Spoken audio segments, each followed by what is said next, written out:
Syndicaliste Barbara Lefebvre, professeure d'histoire-géographie, Valorant Moulet-Berthaud qui est créateur du média Le Crayon.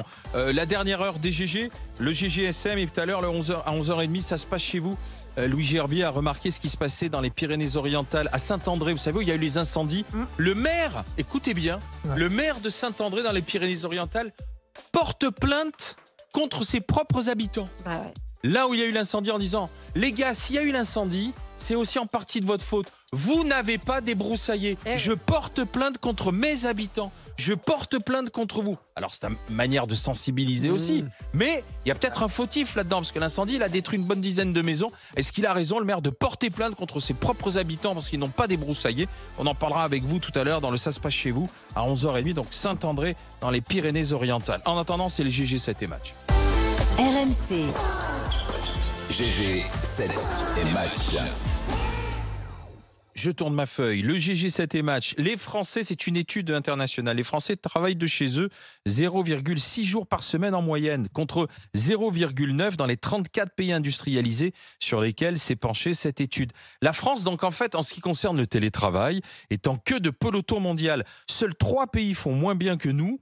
La Grèce, 0,5 jours, le Japon, 0,5 jours, et la Corée du Sud, 0,4. En revanche, dans les pays anglo-saxons, Canada, Royaume-Uni, États-Unis et Australie, on est en télétravail au moins 1 jour et demi par semaine en moyenne. C'est d'ailleurs ce que voudraient les Français, 1 jour et demi de télétravail. C'est leur souhait. Il faut savoir que le télétravail n'est ni un droit, ni une obligation.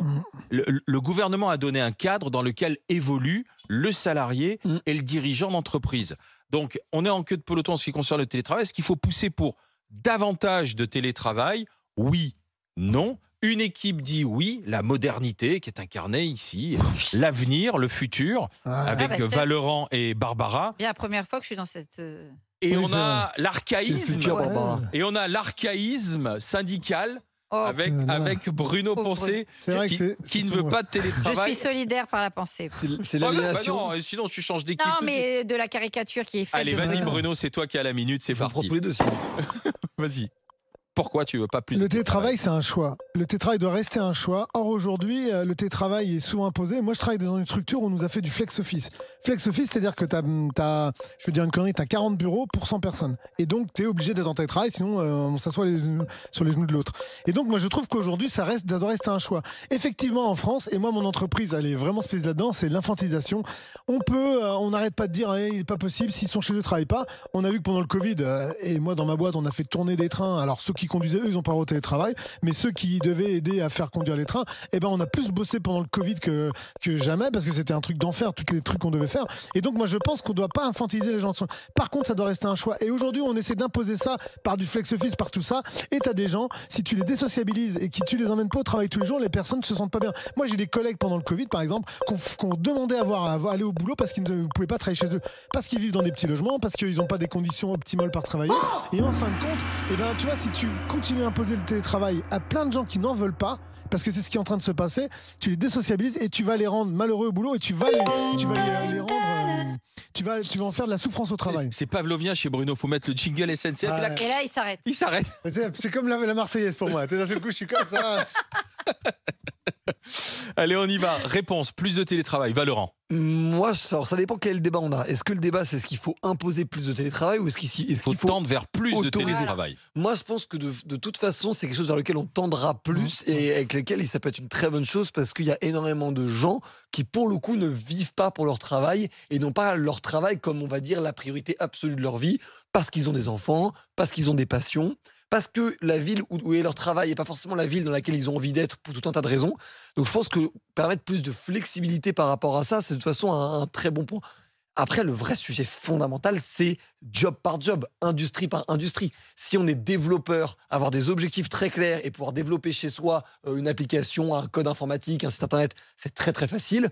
Si jamais on est ingénieur nucléaire, un chouïa plus compliqué de faire du télétravail. Donc je pense que pour moi, il y a vraiment une question d'adaptation aux différents jobs qui va être vraiment important parce que tous les jobs du numérique, je prends juste l'exemple de moi, j'ai une entreprise du coup dans les médias, la communication, l'influence, on a des monteurs qui, par exemple, peuvent être beaucoup plus facilement en télétravail que ne peut l'être, par exemple, la personne qui s'occupe de la programmation chez nous. La personne qui s'occupe de la programmation, il y a une grosse partie sociale dans son travail, de rencontrer des gens. Et du coup, c'est pas les mêmes métiers. Donc, c'est pas les mêmes besoins par rapport à ça.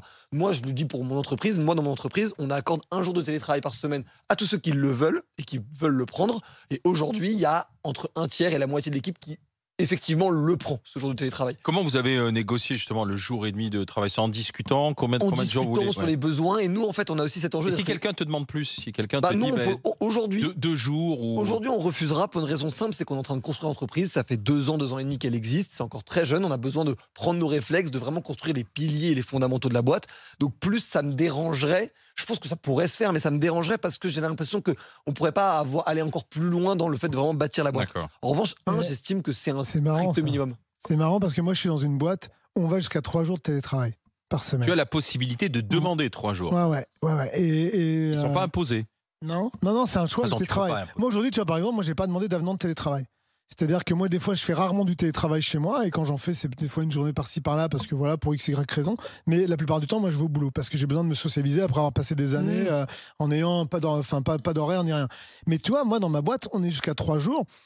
2 jours, c'est la règle chez moi. 2 jours, c'est voilà. Et en plus, tu vois, nous, pendant le Covid, on a forcé les gens à rester chez eux, entre autres. Mais même après, moi, ma boîte, pour des raisons d'emménagement, de quoi que ce soit, elle a demandé aux gens, par exemple, l'année dernière en JO, de ne pas venir au boulot, tu vois, de rester chez soi. Enfin, tu vois, ce qui veut dire qu'aujourd'hui, le télétravail, à un moment donné, on te l'impose d'un côté. Et quand toi, tu le réclames plus, moi, j'ai des collègues de boulot qui demandent 5 jours. Oui, parce que voilà. Il veut être en famille. Oui, et il travaille aussi bien. Tu vois, moi, j'ai demandé du télétravail à des femmes, souvent, malheureusement, c'était souvent des femmes, parce qu'elles avaient des problèmes d'organisation du travail, elles habitaient loin et tout.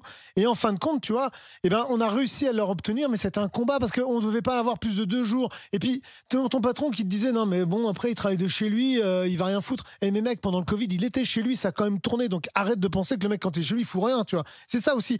Moi, c'est pour ça que je suis toujours en opposition sur le fait d'imposer le télétravail et puis d'imposer surtout le fait de ne pas avoir de télétravail. Je me dis, à un moment donné, c'est n'importe quoi. Non, il faut avoir le choix dans un cadre. Il faut cadrer le sujet et après avoir le choix. Après, on va se demander aussi pourquoi est-ce qu'on est en retard par rapport aux autres pays alors qu'on fait partie des 6 pays industrialisés, modernes, à la pointe. Pourquoi est-ce qu'on est en bas du classement en ce qui concerne le télétravail? Peut-être qu'il y a un problème dans la perception des employeurs aussi du télétravail. On va continuer d'en discuter. La France qui est en retard au niveau du télétravail, est-ce qu'on doit pousser à davantage de télétravail en France? Une équipe dit oui, avec Valorant, avec Barbara. Plus réservé, l'ami Bruno. Vous choisissez votre camp, vous venez en discuter. C'est la dernière heure des GG qui arrive et on vous attend au 32-16.